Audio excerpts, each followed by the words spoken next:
Bom dia, boa tarde, boa noite. Eu sou a Camila Abdo, do Vista Pátria, do canal Direto aos Fatos. Hoje eu estou com o professor André Assi Barreto. Ele é professor de Filosofia e História das Redes Públicas e Privadas de São Paulo, aluno do grande Olavo de Carvalho, mestre em Filosofia pela Universidade de São Paulo e também trabalha com revisão, tradução e palestras. Ele é autor do livro Saul Alinsky, Anatomia do Mal, e também ajudou a organizar o livro A Monarquia é Real, e o livro que nós vamos falar hoje, que é do Partido Clandestino, aqui, ó, O Partido das Sombras ao Governo Clandestino, do David Horowitz. Professor, muito obrigada por aceitar falar conosco. Boa noite, bom dia, boa tarde, boa noite, né? Como você disse, Camila, é um prazer estar aqui novamente. Não reparem na bagunça aqui, tá? É quarto enfim, vocês sabem, né? Não levei a regra do Jordan Peterson a sério e não arrumei o quarto. Estou aqui mais uma vez para falar com vocês um pouquinho sobre um livro editado pela Editora Armada, que eu tive o prazer de participar da edição, esse livro que a Camila mostrou e que está aqui comigo também.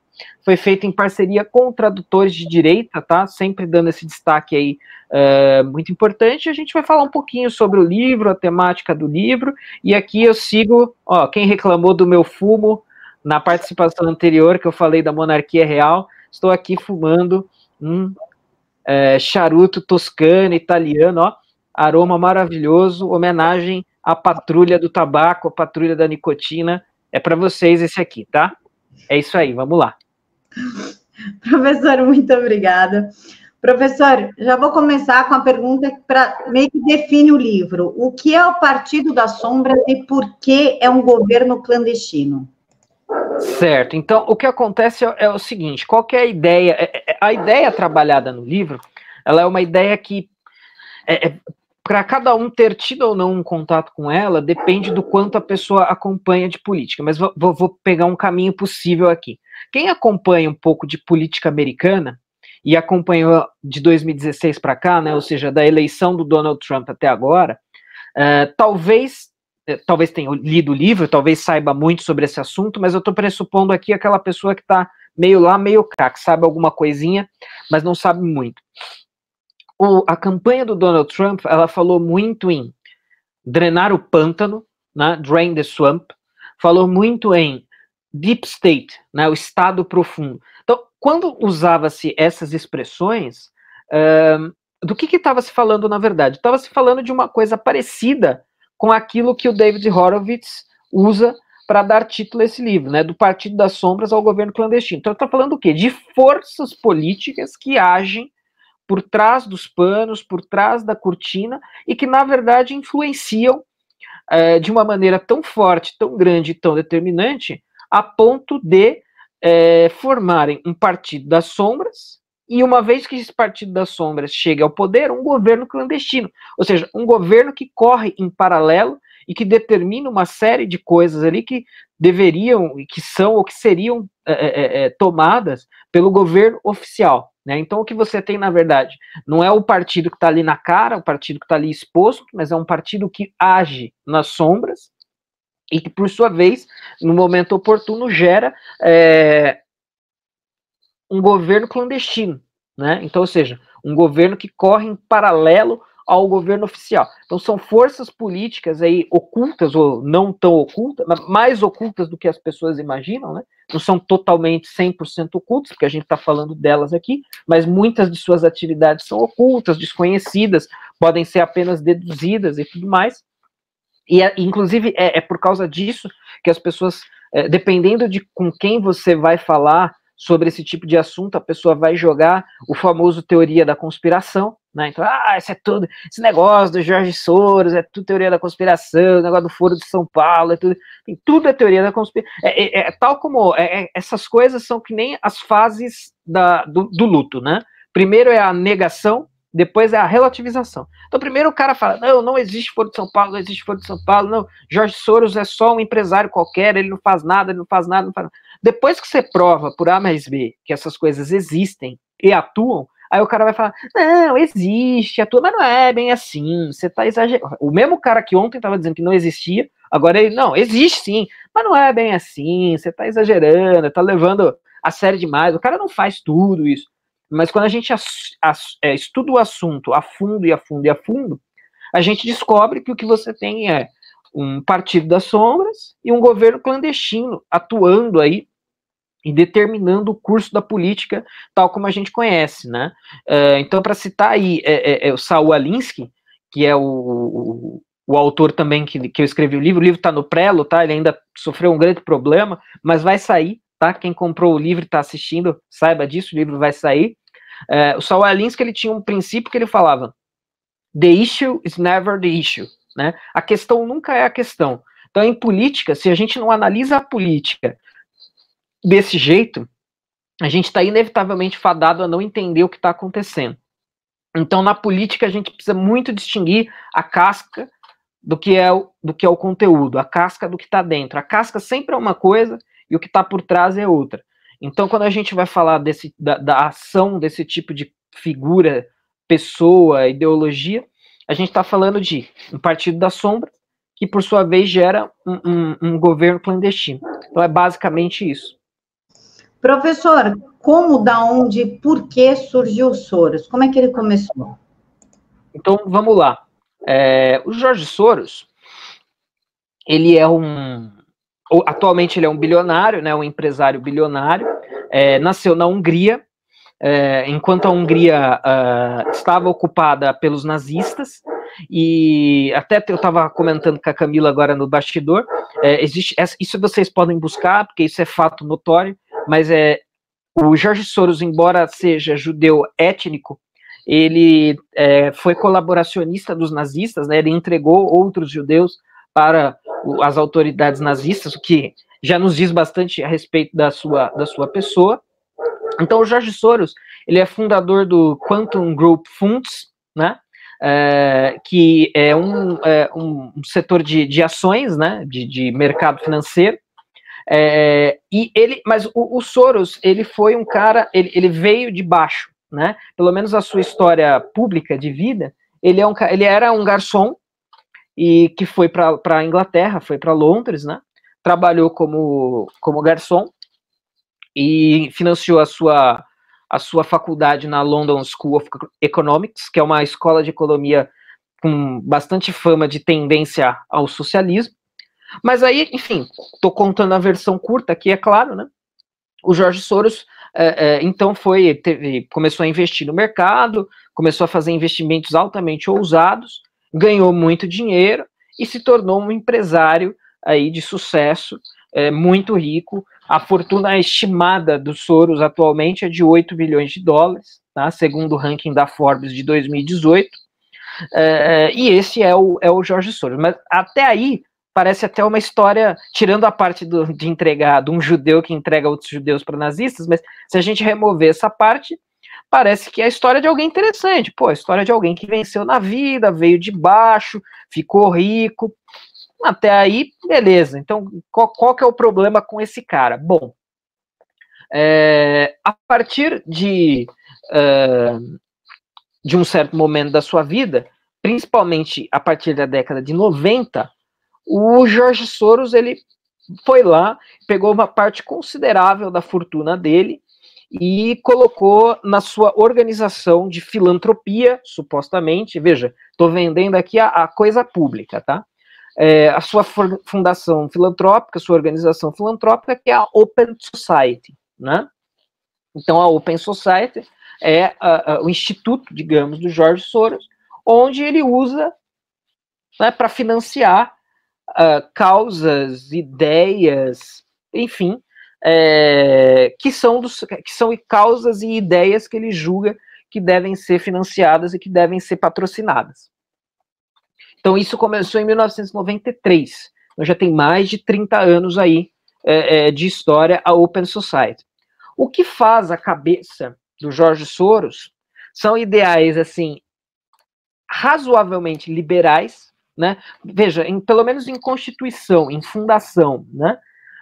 Tanto é que o nome da sociedade, o nome da organização filantrópica dele é Open Society. Isso é uma referência à obra de Karl Popper, do filósofo Karl Popper, que ele tinha um livro chamado a sociedade aberta e seus inimigos, né? The Open Society and its Enemies.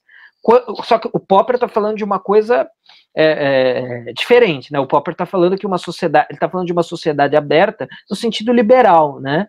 No sentido de ter, onde todo mundo goza de liberdades civis, políticas, econômicas, etc, etc. E que isso deve ser um modelo ideal de sociedade. Supostamente isso é uma inspiração para o Soros. Mas, né? E aí agora a gente começa a entrar um pouco no pulo do gato. Qual que é uma das questões essenciais para a gente entender uma série de coisas hoje? É o seguinte, esses ultrabilionários que são influentes em causas sociais, então, Soros, diversas outras famílias que serão mencionadas, Bill Gates, né, que tem um trabalho, esses caras, eles são aquilo que a gente chama de metacapitalistas. Então, o que é o metacapitalista? Resumidamente, o metacapitalista é o cara que quer capitalismo para si e socialismo para os outros, né?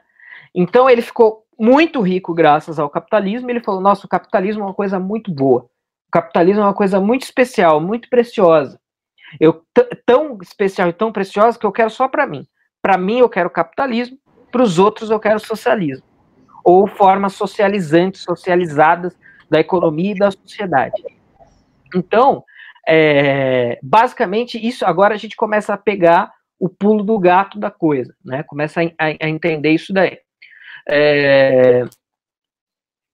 Então, a partir disso, a gente consegue entender por que o Jorge Soros passou a ser considerado uma figura tão relevante a ser denunciada pelas forças conservadoras, pelas forças de não esquerda. Porque ele se tornou um metacapitalista. Né? Então agora, ou seja, alguém que de certa maneira transcendeu o capitalismo, né? Tá além do capitalismo, um metacapitalista. Então, e junto dele estão família Rothschild, família Rockefeller e tantas outras famílias de ricaços por aí que têm atuações muito parecidas com a do Soros. São figuras talvez até um pouco menos públicas que o Soros, mas têm uma atuação muito parecida. Então esses caras vão pegar uma parcela considerável da sua fortuna e vão investir em causas sociais. E o que são essas causas sociais? É o cara que ele vai abrir, direta ou indiretamente, a sua sociedade vai financiar estudos de esquerda. É basicamente isso, né? Então, olha, eu conheço amigos que já passaram, amigos assim, conhecidos, né? Olha, eu tenho uma linha de pesquisa X. Ah, beleza. Qual que é a sua linha de pesquisa? Deixa eu ver aqui seu projeto. Bom, a minha linha de pesquisa, deixa eu ver aqui, sei lá. Eu fiz uma pesquisa que mostra como a política de cotas é uma coisa ruim. Aí eu peguei lá, todos os países do mundo em que tentou se implementar a política de cotas, fiz um estudo aqui, científico, detalhado, tentando mostrar por que a política de cotas não funciona, não é ruim. Só que eu preciso de grana para fazer essa pesquisa. Preciso de algum financiamento, de algum dinheiro para fazer essa pesquisa. Bom, vou pedir para alguém. Aí eu poderia pedir em alguma organização vinculada à Open Society, poderia pedir alguma organização vinculada à Fundação Ford, à Fundação Rockefeller. Não consegue. Não consegue. Esses caras não financiam pesquisa assim. Agora, se eu fizer uma pesquisa sobre como crianças podem se tornar transgênero, aí eles financiam. Então, basicamente, esses caras, eles falaram, olha, nós somos uma casta superior, elevada, distinta do resto da sociedade. A gente tá fora. A gente é gigante, é gênio. O resto tem que viver com ideias que não sejam as nossas. Isso aqui é precioso demais para estar disponível para todo mundo. Isso aqui tem que estar disponível só para a gente. É que nem quando você... uma imagem típica, quem estiver assistindo, vai no Google Imagens e coloca lá, família Rockefeller. Você vai ver o desenho, a estética de uma família ultra tradicional. Então não tem essa de casamento gay, de transgeneridade, não. É papai, mamãe, filhinho. Papai, mamãe, filhinho. Até porque os caras precisam perpetuar a sua fortuna. E aí se começa, né, não tem mais herdeiro, não sei o que, o negócio não funciona. Então, família tradicional total para eles. Para os outros, vamos financiar a pesquisa falando que não existe família tradicional é um atraso, família tradicional é um absurdo, não, existe transgênero, o cara pode ser homem, pode ser mulher, pode ter 80 gêneros diferentes. Vamos fomentar essa bagunça. Ou seja, pautas da esquerda, né? Então, essas fundações de Soros, e aí é claro, né, gente, aí o negócio vai escalando. Então, por exemplo, só para finalizar essa primeira resposta, mas, por exemplo, há alguns anos atrás a gente teve a legalização da maconha, a descriminalização da maconha no Uruguai. Uma das fundações que atuou ativamente na argumentação, na campanha a favor da legalização da maconha no Uruguai foi uma fundação, não era a Open Society Uruguai, tá? Não era isso, mas era uma fundação tipo a Open Society no Uruguai, financiada com verba da Open Society, tá? Então, ou seja, a gente teve vários momentos aí, né? Primeiro, o cara descobre que capitalismo é muito bom, então ele quer capitalismo só para ele e socialismo para os outros. Depois ele cria organizações, instituições que vão financiar a pesquisa. E lá no topo, né, no fim dessa cadeia, o cara vai estar determinando a política de diversos países, porque ele vai financiar, além de pesquisa, ele vai financiar causas, né? Então, diversas movimentações de rua, diversas pautas, e até algo como a legalização da maconha num determinado país vai ser influenciada pelo tipo de poder e de ativismo dessa sociedade. Alguém pode estar pensando, mas que interesse tem um bilionário húngaro em financiar a legalização da maconha num paizinho minúsculo, insignificante, entre aspas, como o Uruguai? Pois é, essa é uma pergunta que eu devolvo para os caras que falam que isso é teoria da conspiração, né? Então, para quem fala que isso é tudo besteira, vocês são os teóricos da conspiração, na verdade, vocês são antissemita, que vocês não gostam do Jorge Soros porque ele é judeu, não é nada disso, a gente vai refutar isso ao longo da fala. Mas, bom, tá bom, mas por que o cara tá pondo, por que o capitalista, porque na ótica da esquerda, todos esses caras, eles são só os capitalistas malvadões, e todo capitalista malvadão é um direitista. Né? O cara que tem mentalidade bolchevique, ele não consegue conceber que um empresário possa financiar a causa de esquerda. Aí a gente vai lá e mostra. Aí o cara... bom, eu que pergunto. Qual interesse pode ter um bilionário em financiar a legalização da maconha num país minúsculo da América Latina? Dá pra gente especular e falar, mas isso joga muito mais água no meu moinho do que no moinho do cético de esquerda que quer falar, não, isso não tem, é tudo teoria da conspiração, tudo besteira, né? Então, basicamente, o modus operandi dos Soros e de outros, e no fundo, e depois tudo isso vai ser usado para se criar partidos da sombra e governos clandestinos, o modus operandi é mais ou menos esse que eu descrevi. Professor, me emendando a sua pergunta aí, por que vai liberar maconha num paizinho como o Uruguai, por que ele financia ONGs no Brasil que não representam sequer 10% da população? Esse povo da gordofobia, homofobia, sei lá o que, tudo que é fobia aí, a população real, a população de rua, sequer sabe que esse povo existe, isso é bolha de internet. Para que ele gasta dinheiro com essa gente? Com isso daí a gente pode trazer um outro elemento para a questão, que é o ponto do globalismo, né? O objetivo final dessas pessoas, mas isso é um objetivo final distante. Os caras estão perfeitamente cientes de que eles não vão obter isso do dia para a noite. Isso é uma longa marcha, né? Mas o objetivo final desses caras é criar um grande governo global, né? E aí é o famoso globalismo. Isso não é segredo para ninguém, isso não é nenhuma novidade histórica, né? Você ter grupos de poderosos querendo criar um governo global não é uma novidade histórica, é uma coisa super comum na história. Claro, o que muda é a especificidade do contexto histórico, agora são essas figuras e tal. Mas ao longo da história, basicamente, o globalismo ele é o imperialismo, né? Todo grande império da história almejou, pelo menos em intenção, estender o seu poder pelo globo todo, né? Então não tem nada de novo. Mais uma vez, né? Muitas vezes quando a gente fala de globalismo, o cara vai falar, ih, lá vem o Olavete, maluco, teórico. Não, meu filho, eu tô falando de uma coisa simplíssima, uma coisa que a história já consagrou há muito tempo. A única coisa que eu tô falando é que agora está sendo feito por esse grupo de pessoas com essas intenções. Então o objetivo final desses caras com tudo isso é criar um governo global, uma nova ordem mundial de um governo global, ou seja, globalismo, onde os valores são os valores progressistas, né? Então, e aí progressistas entre aspas, sempre, né? Os auto-intitulados valores progressistas que remam totalmente contra a maré dos valores e das vontades, dos desejos e das intenções das pessoas comuns, né? Então, como você bem apontou, será que o cidadão médio, o afegão médio, né, para usar a expressão da moda aí, será que o afegão médio lá do Uruguai, a prioridade, a primeira coisa da cabeça dele é a legalização da maconha? Eu duvido muito. Duvido muito. O Uruguai é um país aqui, quando eu falei paizinho, né, não foi no sentido pejorativo, só no sentido de que é pequeno, né? Um país pequeno, né? Um país assim, pro contexto mundial, irrelevante. Mas não tem problema nenhum com isso.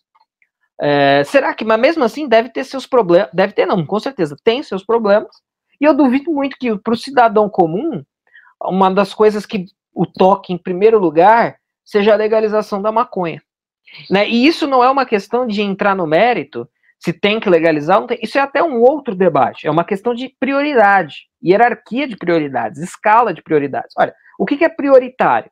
Tal coisa. Legalização da maconha, para qualquer pessoa normal, está lá no final das prioridades. Se é que é uma prioridade, com certeza não é nem a primeira, nem a segunda, nem a terceira. Mas existe o quê? Existe um conjunto de valores progressistas que incluem a legalização das drogas, que inclui aborto, que inclui ideologia de gênero, até porque esse tipo de coisa vai levar a controle populacional, né? Um dos grandes problemas para esse pessoal metacapitalista e globalista é que existem pessoas demais no mundo. Quanto mais pessoas, mais difícil de controlar, quanto mais pessoas, mais você tem que dividir as coisas, e então, quanto mais pessoas, pior. Se a gente for levar em consideração, todas essas políticas, elas remam diretamente na direção de um controle populacional. Então, aborto, controle. Eu vi uma estatística outro dia assustadora. Na Espanha, que é um país que infelizmente já tem o aborto praticamente totalmente legalizado, a gente teve 40 vezes mais abortos do que nascimentos. Só para lembrar que um dos mitos sobre o aborto é que uma vez que ele seja legalizado, o número de abortos cai. Mentira! Na Suécia não foi assim, na Espanha não foi assim, e no Uruguai também, com a maconha. Ah, não, é só liberar a maconha que o tráfico vai diminuir. Mentira, o tráfico aumentou e a violência aumentou. Mas veja, existe então, voltando na resposta que eu estava construindo, existem um conjunto de valores progressistas que estão atrelados à destruição da família, estão atrelados ao controle populacional, que precisam ser emplacados por quem acredita que essa nova ordem mundial, que esse governo global deve ser criado, feito, implementado. Esse é o imperialismo. O único imperialismo que a gente enfrenta hoje é esse. São bilionários, são um pequeno grupo de bilionários metacapitalistas que querem impor um determinado estilo de vida para todo mundo. Estilo de vida esse que não é o deles, né? Vai ver o tamanho da família Rockefeller, vai ver se alguém fez aborto lá. Pode até ter feito, mas não abriu mão de ter pelo menos um herdeiro. Vai lá ver se tem algum filho trans, vai lá ver se... enfim, vá verificar esse tipo de coisa. O ambientalismo também entra nessa sacola, né? Porque o cara tá falando, você vai ter que mudar radicalmente seus hábitos, não tenha filhos, porque o planeta não consegue aguentar mais pessoas. Não tenha filhos. É só ver de quais bocas sai esse tipo de discurso, que cada um pode ir aí por si só ligando os pontos, né? Então é claramente um movimento de controle global total.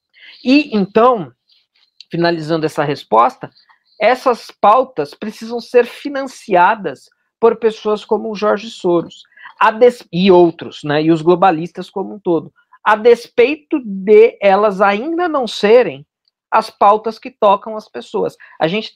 Felizmente, a gente está experimentando alguma reação disso, né? A gente acabou de passar aí pelas eleições no Reino Unido, onde um assunto prioritário foi o Brexit, né? Foi a saída do Reino Unido de um bloco pré-globalista como a União Europeia, e assim, todas as forças globalistas tentando garantir que o Reino Unido permanecesse nesse bloco. Mas, felizmente, as pessoas, elas ainda estão distantes disso. As pessoas comuns, elas só querem viver a vida delas tranquila, elas querem, né, são patriotas, querem manter as suas fronteiras nacionais, a sua soberania, e só. Então, esse negócio de transfronteiriço, não temos país, somos todos irmãos, socialismo global, isso, felizmente, ainda não está colando com as pessoas. Então a gente tem visto reações, inclusive no próprio país de origem do Jorge Soros, que é a Hungria, né? A Hungria governada pelo Viktor Orbán, que é um cara totalmente antiglobalista, anti-União Europeia, anti-imigração em massa, e o Jorge Soros odeia o Viktor Orbán, e o Viktor Orbán odeia o Jorge Soros, porque seus valores se chocam. O valor de um é o valor do globalismo, do liberalismo que vem atrelado a isso, da União Europeia, e o Viktor Orbán é da soberania nacional, do respeito às fronteiras, do patriotismo, né, a Hungria para os húngaros, forte para os húngaros, fortes para os cidadãos do seu Estado-nação. Mas tudo isso precisa ser financiado, porque esses são os valores que devem imperar na nova ordem mundial que os metacapitalistas querem para os outros, né? Então, olha, para os outros é isso que eles querem, por isso que eles financiam, eles precisam, assim, precisam urgentemente que esse tipo de valor seja um valor que se espraia pelo mundo, né? Porque é isso que eles querem para os outros, mas jamais para eles. Professor, falando em legalização da maconha, ideologia de gênero, aborto, dizem, né, que o decálogo é de Lenin. Seria uma forma de colocar o decálogo para, na realidade, destruir a família, que é a base de tudo da sociedade cristã? Não, sem dúvida nenhuma. Existe aí uma clara tensão entre discurso e prática, né? Então, todos esses caras, eles financiam coisas que eles não praticam. E acho que não é muito segredo. Talvez isso as pessoas aceitem com mais facilidade. Os valores que eles defendem, os valores que eles pregam, os valores que eles querem para os outros, não são os valores que eles praticam, né? Então, como eu disse, até seria uma repetição, o que eles querem para as famílias dos outros não é aquilo que eles praticam nas suas próprias famílias. Entre eles querem... Veja, com certeza todos esses caras continuam faturando assim, de maneira gigantesca no mercado financeiro. Então, peraí, mas você não está financiando socialismo? Você não está financiando causas sociais? Então por que você não abre mão de ser um especulador capitalista? Não. É porque eles querem capitalismo para eles e socialismo, social-democracia, sei lá o quê, para os outros. Dependência do estatismo para os outros. Né? Então, com certeza, eles praticam uma coisa e pregam outra. Mas isso faz parte do pacote, né? Isso, na medida em que eles conseguem se aproximar de uma implementação total disso, a implementação total disso significa o quê? Significa a manutenção deles nessa condição. Eles vão ser eternamente os ricaços que dominam tudo, enquanto o resto da sociedade é o gado, é a pobraiada que segue na manada conforme eles são os pastores e nós somos a manada. Né? Eles mandam a gente para lá, todo mundo vai para lá. Eles mandam para cá, todo mundo vai para cá também. Né? Claro que isso ainda não é uma coisa que se pratica em 100%, mas é uma coisa que se pratica em grande escala, em escala considerável. Né? Então, basicamente, eu diria que é isso. Professor, o Brasil já foi considerado um anão diplomático, mas ele é essencialmente conservador. Eu acho que isso foi provado, inclusive, com a eleição do Bolsonaro. O brasileiro, ele não quer ideologia, ele não quer falta de vergonha, não quer promiscuidade, não quer nada. Ele quer viver a vida dele e pagar as contas. Qual o interesse, então, do George Soros num país que é considerado anão diplomático, essencialmente conservador, que ele sabe que vai ser muito difícil ele conseguir implantar alguma coisa aqui, sendo que a esquerda é maciçamente ridicularizada, os ideais da esquerda são ridicularizados aqui. Na verdade, isso não é apenas verdade para o brasileiro, mas eu diria que é uma verdade quase que global. Global seria exagero, mas é uma tendência mundial muito forte. Mais uma vez, me reportando às eleições britânicas, aconteceu, a classe trabalhadora britânica votou no Boris Johnson, votou no candidato que normalmente não seria o candidato dela. Por quê? Porque os caras, aparece lá o sujeito que está preocupado com imigração muçulmana, o cara quer mais muçulmano no país, quer mais imigrante no país, o cara quer ideologia de gênero. E aí o cara que ele é o cidadão trabalhador ali de classe baixa, não é nem de classe média, de classe baixa. O cara fala, bom, e o que esse cara tem a oferecer para mim? Eu não uso banheiro transgênero. Eu não emito gás carbônico. Eu só quero segurança, emprego, não quero que os impostos sejam escorchantes, e tá bom. Isso a gente viu no Reino Unido, nos Estados Unidos de Trump. Quem votou no Trump? Pessoal do interior, né? Se você pega a votação de Londres votou maciçamente na esquerda. O restante do país no Boris Johnson. Estados Unidos, interior maciçamente votando em Trump. As cidades mais cosmopolitas votando na esquerda, nos democratas. Por quê? Porque os valores das pessoas comuns não são os valores progressistas. Essas pautas, essas agendas... Talvez uma explicação para tudo isso, e respondendo a pergunta também, é que esses caras eles foram cedo demais, com muita sede ao pote. Então eles acharam que as pessoas já iam aceitar bovinamente, passivamente, esse tipo de pauta, esse tipo de agenda, mas na verdade as pessoas não aceitam ainda. Né? E talvez aceitem um dia, se eles conseguirem, se eles pausarem um pouco a coisa e pisarem no acelerador depois, talvez venha a se aceitar, tomara que não, mas é uma possibilidade. Mas me parece que eles foram com sede ao pote muito cedo. E aí agora eles estão tendo esses tiros pela culatra aí saindo um atrás do outro desde 2016. Então, Brexit, Trump, Bolsonaro, Orbán, Salvini, Kurz, enfim, uma porrada aí. E mesmo em países da Europa que a direita não chegou no poder, a direita vem tendo, a direita soberana, a direita que é contra tudo isso que a gente está pontuando aqui, Justin Trudeau, né, no Canadá, a direita vem tendo bons resultados, né? Então, se você pensar que a França, que é um país profundamente revolucionário, nas últimas eleições deu 1/3 dos votos para a Le Pen, já é, claro, ela ganhou? Não ganhou. Quem ganhou foi o Macron, que é globalista também. Mas, 1/3 do eleitorado votou contra isso. Já é alguma coisa, já é uma votação expressiva. Então os caras foram com sede ao pote demais num momento em que eles ainda não poderiam ter feito isso. Teria que ter se continuado esse trabalho de Partido das Sombras, né, para você de fato instalar um governo clandestino.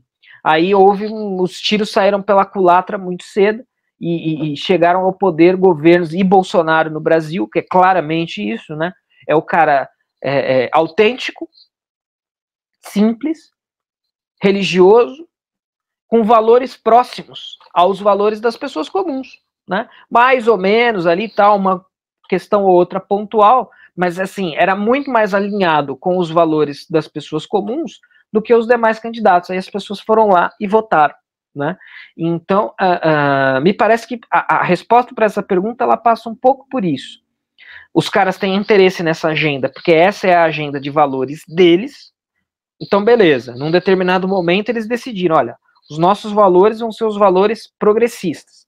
precisamos emplacar isso mundo afora. Como? Dando grana para pesquisa, pagando bolsa, depois influenciando a política. Beleza. Só que aí os caras acharam que já tinha chego num ponto onde não haveria mais reação, mas houve, né? Eu tenho, quem me acompanha nas redes sociais pode achar que eu ando meio monotemático, mas eu até escrevi um artigo para um livro que vai ser publicado ano que vem sobre nova ordem mundial, onde eu defendo que o Brexit, então não é que eu estou fissurado no assunto, mas o Brexit ele foi o ponto de inflexão para tudo isso. Existem pessoas até mais ousadas que dizem que sem o Brexit, sem a saída do Reino Unido da União Europeia, aceita pelo povo no referendo, nem o Donald Trump teria sido eleito. O próprio Steve Bannon fala um pouco disso. Fala, olha, no meio dessa coisa toda, surgiu essa pessoa que você colocou na sua pergunta, Camila, o homem comum, que o Steve Bannon chama de little guy, o little guy acordou. Ele se revoltou. Ele falou, olha, não é isso que eu quero, isso não me representa, eu vou votar num cara autêntico e que represente aquilo que sejam os meus valores. Nos Estados Unidos tem um polemista, né, um pundit, como eles chamam lá, que é o Bill Whittle, que é ótimo, vale a pena ver os vídeos dele, que ele falou muito antes do Donald Trump ser eleito, ele falou, olha, o dia que um candidato à presidência aparecer num comício, aparecer num debate, sei lá, com uma arma na cintura, ele vai ser eleito. Claro que isso tinha um quê de simbologia e um quê de literalidade, né? Porque essa questão da arma, né, do armamento para o americano, ela é muito forte, ela é muito importante, ela é histórica, né? Muito mais do que é para a gente, por exemplo. Mas ele estava falando não apenas que o dia que aparecesse um candidato à presidência que defendesse o direito ao porte de armas, mas que defendesse as causas, os valores das pessoas comuns, ele seria eleito. E dito e feito, né? Esse cara era o Donald Trump. E foi lá e foi eleito contra as expectativas dos especialistas, contra o pessoal do globalismo que achava que não, a gente chegou num ponto em que a reação, a gente chegou aqui já. O pessoal que é contra a gente não vai conseguir, mas conseguiu, né? E ultrapassou. E aí elegeu-se Trump, Bolsonaro, Boris Johnson agora, o Brexit e tal. Tudo mais ou menos, né? Não estou falando que todos são iguais, não estou fazendo uma análise de gaiato aqui, né? Existem ressalvas, nuances, diferenças, mas no geral foram eleitos esses caras que são contra essa agenda. Então, basicamente é isso, né? Eu acho que é por aí a resposta da pergunta. Professor, qual é a relação entre George Soros e o Foro de São Paulo? Olha, vejam, apesar desse assunto ser um assunto que eu estudo com considerável interesse, eu não sou capaz de oferecer aqui nenhum link direto, né? Eu desconheço assim, qualquer documento que nos permita fazer uma vinculação direta, até mesmo porque o Soros e os globalistas e tal, eles estão vinculados. Claro que o fenômeno da esquerda mundial é um fenômeno unívoco, né? Mas esse pessoal da ala, Soros, globalistas, Fundação Open Society, eles estão muito mais vinculados à esquerda liberal americana, né? Nos Estados Unidos, o esquerdista ele é o liberal, né? É o liberal. Esses caras estão muito mais vinculados a essa esquerda do que a uma esquerda populista, trabalhista, como se vincula mais ou menos o Foro de São Paulo. É claro que todos esses caras da esquerda raiz, digamos, eles estão pouco a pouco, exceção do PCO aí, né? Mas os demais, eles estão aos poucos aderindo às causas progressistas, né? Eles estão acoplando as suas bandeiras, campanhas, manifestos, panfletos, etc. Essa coisa de banheiro trans, homossexualidade e tal, que nunca foram pautas dessa esquerda mais tradicional, mais raiz. Mas eles estão acoplando. E o Foro de São Paulo seria uma coisa muito mais assim vinculada a isso, a essa esquerda mais raiz de socialismo puro, né, socialismo de Marx, não sei o quê, do que esse socialismo mais fabiano dos globalistas e Open Society e Sociedade Fabiana e etc, etc. Então, assim, eu desconheço que haja um link direto, Mas é claro que existe muito mais comunhão de interesses e de objetivos e de valores do que provavelmente os próprios envolvidos estão dispostos a admitir. E eu acho que indiretamente um pode ter contribuído com o outro. Né? Diretamente eu não posso bater o martelo, mas indiretamente com certeza. Até mesmo porque, se a gente observar lá, o socialismo tradicional, digamos, raiz, ele também era imperialista, e portanto ele também era globalista. Se você observa o brasão da União Soviética, o brasão da União Soviética é uma foice e um martelo por sobre o globo, né, porque o objetivo era implementar o comunismo no mundo todo. Então, ou seja, os objetivos são mais ou menos o mesmo. Se vai ser o comunismo raiz, que a gente sabe que é impossível, que portanto não vai acontecer, ou se é esse socialismo mais esquerda americana, esquerda fabiana, não importa. Né? Esses caras são caras que divergem em 2, 3%. Né? Então, olha, não, eu acho que é comunismo, eu acho que é socialismo. Todos no mesmo barco.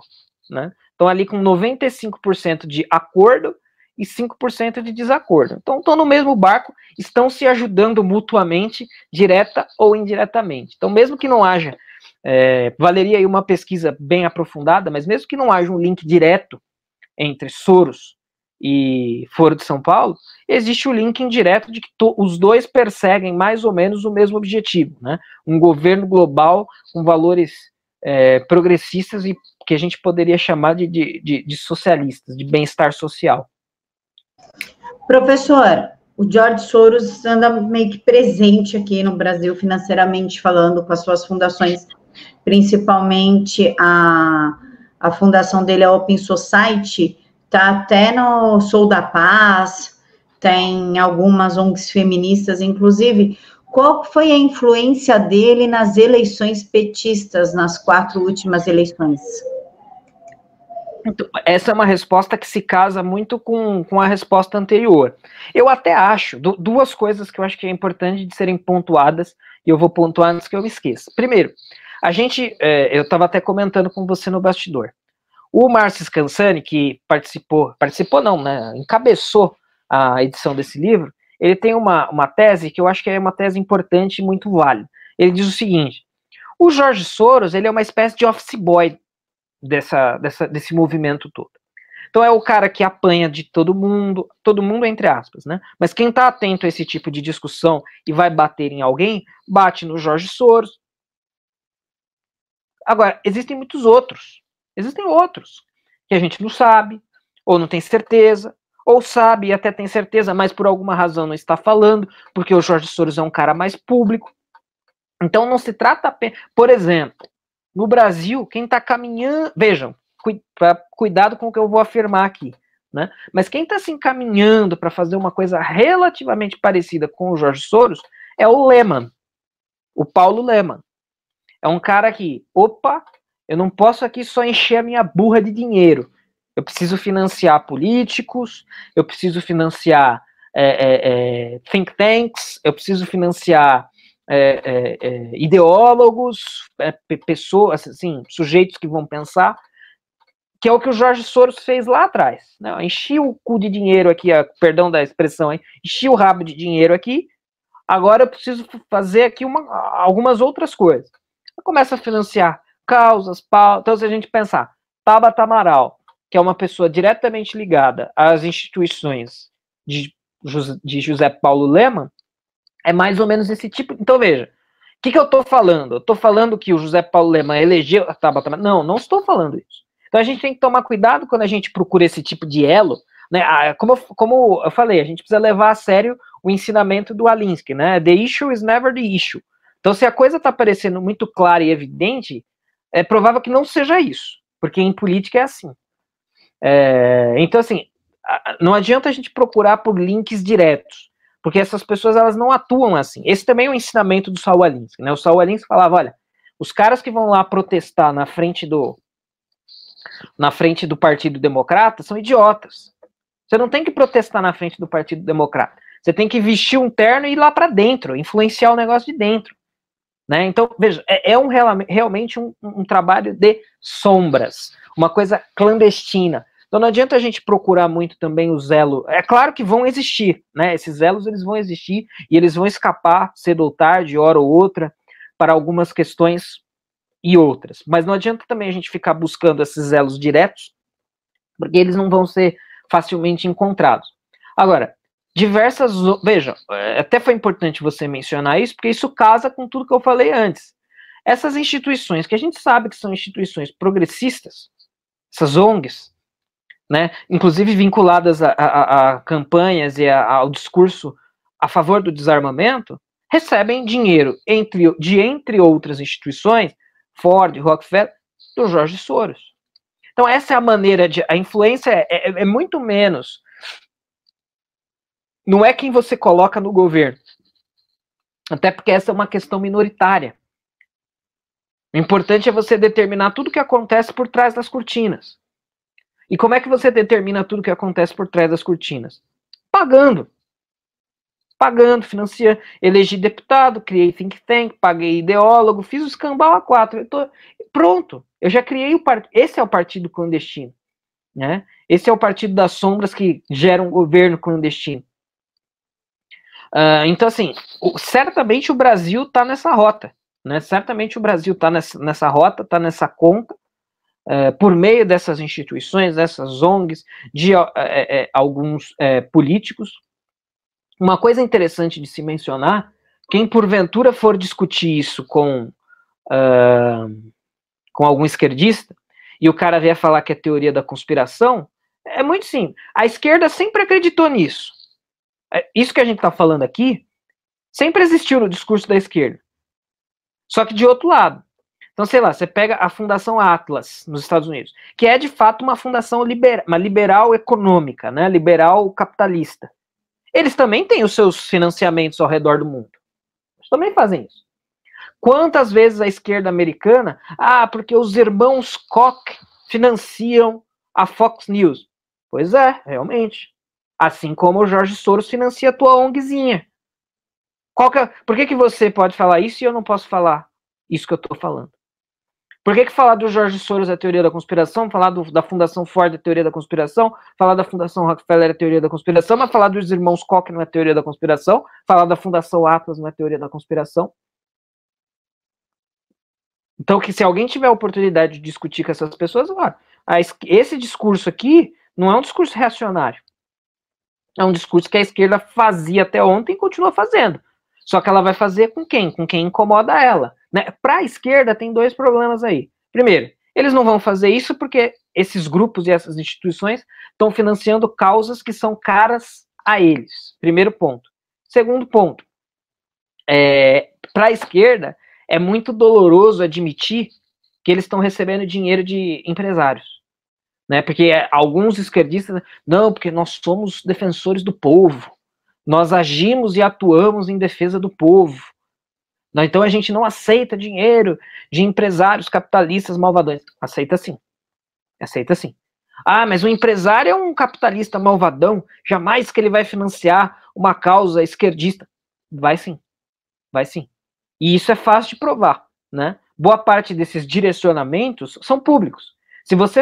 Qualquer um pode ir no site da Fundação Ford, no site da Fundação Rockefeller, no site da Open Society e ver para onde que eles distribuem o dinheiro deles. Né? Isso é uma coisa que pouca gente faz, mas quem fizer vai descobrir. E aí você vai ver, não existe nenhum think tank conservador financiado por esses caras, não existe nenhuma pesquisa conservadora financiada por esses caras. Então eles estão financiando o quê? As pesquisas, as causas, as ONGs de esquerda. Não é segredo nenhum. Então, acredito que seja por aí. Professor, nós não temos somente o Soros, nós temos a Fundação MacArthur, a Rockefeller, inclusive o Rockefeller ajudou a liberação feminina, né, o feminismo, falando que assim ele poderia taxar mais da metade da população se as mulheres passassem a trabalhar fora e poderia ter melhor manipulação das crianças se elas ficassem nas escolas aí em tempo integral. Quem contou isso, inclusive, foi um amigo dele numa entrevista, falando que o Rockefeller afirmou isso a ele. que ele financiou o feminismo para poder taxar mais da metade da população e ter acesso aos filhos, né? A MacArthur adora uma ONG abortista, tanto que basta acessar ali o site da MacArthur, que vai ver os valores absurdos que eles deram para determinadas ONGs femininas brasileiras, inclusive as ONGs das negras, né, das mulheres negras e abortistas. Por que somente se fala e enaltece o George Soros, enquanto essas outras ONGs, são 12 famílias, para falar a verdade, as principais são a MacArthur e a Rockefeller, enquanto eles trabalham ali nas sombras, digamos assim?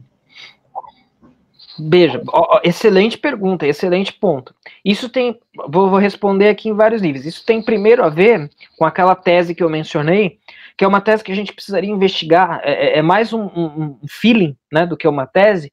Olha, primeiro, provavelmente isso já é uma coisa proposital. Não, a gente vai escolher um office boy, a gente vai escolher um poster boy, que aí esse cara vai dar a cara a tapa, vai aparecer, todo mundo vai bater nele, enquanto isso o resto continua trabalhando na surdina, nas escondidas.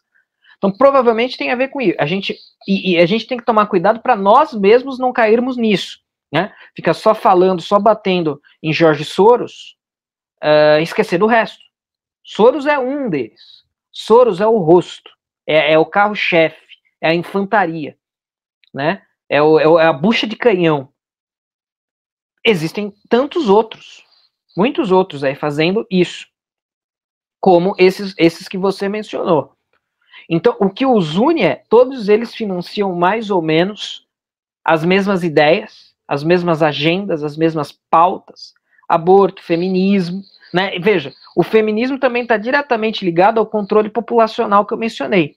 Olha, vamos financiar o feminismo, vamos financiar uma causa que diz que a mulher tem que trabalhar igual ao homem. Qual que vai a consequência da mulher trabalhar igual ao homem? Ela não vai mais poder ter tantos filhos quanto ela tinha antes. Então, se antigamente as mulheres tinham 10 filhos, elas conseguiam ter 10 filhos porque elas conseguiam viver num lar que o marido era provedor e que o provimento do marido conseguia sustentar uma casa com 10 filhos. Só que agora não, agora a mulher tem que trabalhar, porque a mulher é igual ao homem. Ela tem que perder esse privilégio de não poder trabalhar, porque não poder trabalhar é um privilégio. Não poder trabalhar. Aliás, a esquerda é obrigada a reconhecer isso, né? Na narrativa mitológica da esquerda, só quem não trabalha é o burguês, e o burguês é o privilegiado. Então, não poder trabalhar é um privilégio que o feminismo removeu da esquerda, das mulheres. Por quê? Porque não, a mulher tem que ser igual ao homem. Só que para a mulher ser. O homem não tem filho, no mesmo sentido que a mulher tem filho, né? Se as mulheres vão trabalhar igual aos homens, então elas não vão mais poder ter tantos filhos, ou sequer vão poder ter filhos, como nas versões mais radicais a gente pode observar. Então é 1, 2 ou nenhum, né? Porque ela vai se dedicar só à formação, depois à carreira, depois o resto da vida ao trabalho, e não vai, é só função econômica, não vai ter nenhuma outra função. É interessante, países como Hungria, Polônia, que estão numa vertente muito mais contrária a esse tipo de coisa, são países que estão incentivando muito um retorno das mulheres ao lar. Na Polônia chegou até um ponto interessante, assim, de domingo o comércio ser muito mais restrito, né? Porque domingo é para você ficar com a sua família.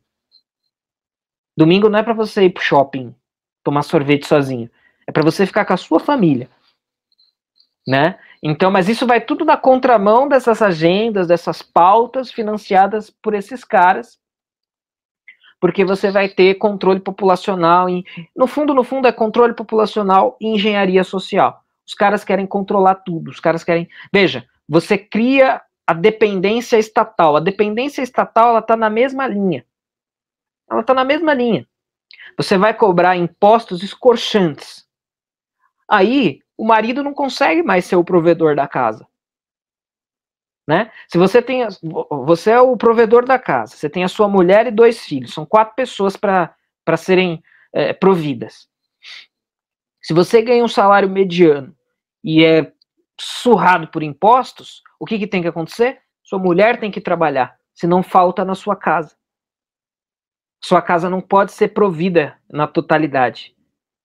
Então isso também vejam como as coisas vão se costurando, se delineando, se juntando e ficando claras. Então tem a ver com tudo isso, né? Tem a ver com tudo isso. A gente tem que tomar esse cuidado de não ficar só, tem que bater muito nos Soros. E não é nem questão de bater, mas é questão de expor. Isso aqui está sendo feito. Mas isso é bom. Isso é uma outra discussão. Claro que a gente acha que não é, mas até é um debate. Tá, talvez isso seja bom, beleza. Mas primeiro as pessoas precisam saber. Vamos informar todo mundo sobre o que é isso, e aí as pessoas vão decidir se isso é bom ou ruim. Mas a atual situação das coisas é uma situação de Partido das Sombras, governo clandestino. São coisas que acontecem sem que a maioria das pessoas sequer sonhe. As pessoas acham que é espontâneo, né? As pessoas acham que tudo isso é espontâneo. Então a mulher não tem mais filhos, feminismo, aborto, ideologia de gênero, ambientalismo histérico. As pessoas acham que tudo isso é espontâneo. Faz parte, acontece, daqui a pouco passa. Não, na verdade não. Né? Isso é uma coisa produzida, fomentada, incentivada por esses caras que querem criar um modelo, um tipo específico de sociedade. Né? Mas talvez esse modelo de sociedade seja a sociedade aberta, né? A Open Society dos Soros, seja uma coisa boa. Tá, você quer defender essa tese? Beleza, vamos debater. Mas você concorda comigo que tudo isso que eu estou falando está acontecendo? Existe uma tendência geral de negar, né? Então, se existe essa tendência geral de negar para Soros, imagine para esses outros aí que as pessoas conhecem muito menos, né? E todos eles são metacapitalistas. São caras que ficaram Rockefeller, todo mundo não, né? Mas a maioria das pessoas deve conhecer a história do Rockefeller, né? O grande da indústria do óleo, depois, né, do petróleo, nos Estados Unidos, que é uma história parecida, né? Os caras começam por baixo, aí eles ficam podre de ricos, graças à economia de mercado, e chega um determinado momento que eles querem a economia de mercado só para eles. Isso aqui é bom demais. Então, é um capitalismo privatizado, né? Privatizado para eles e negado para os demais. Para os demais tem que ter socialismo, tem que ter todas essas pautas que as pessoas comuns que tendem a ser conservadoras são contra, né? Então, assim, o que eu diria para encerrar é quem sair desse vídeo aqui interessado por esse tipo de assunto, perdão, busque também informação sobre todos esses, né? Vai no site não só da Open Society, mas da Fundação MacArthur, da Fundação Rockefeller, vai estudar sobre a influência dos Rothschild, vai estudar sobre Clube Bilderberg, né? Vai estudar sobre todas essas coisas e começar a expor, né? Hoje em dia é tão fácil, todo mundo tem podcast, canal no YouTube, blog, vai expor isso, mano, vai expor isso, porque uma coisa que esses caras querem é continuar o máximo possível na surdina. O máximo que eles conseguirem atuar sem dar muita bandeira, para eles, melhor. Quanto mais gente estiver denunciando, pior para eles. Né? Então, eu acho que essa é a mensagem.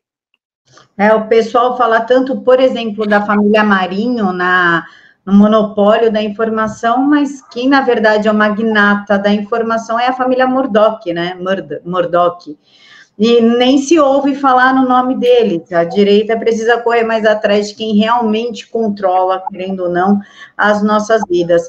Professor, existe alguma diferença pontual entre Rockefeller, a MacArthur e os Soros? Que me vem à mente agora, imediatamente, eu desconheceria. Não sei te precisar. Mas eu sei que, no geral, né, de maneira genérica, todos eles atuam e militam mais ou menos pelas mesmas causas, mais ou menos pelas mesmas bandeiras. Muitas vezes,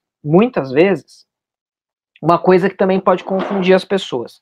Muitas vezes esses caras, é claro que eles vêm de longa data financiando isso daí, né?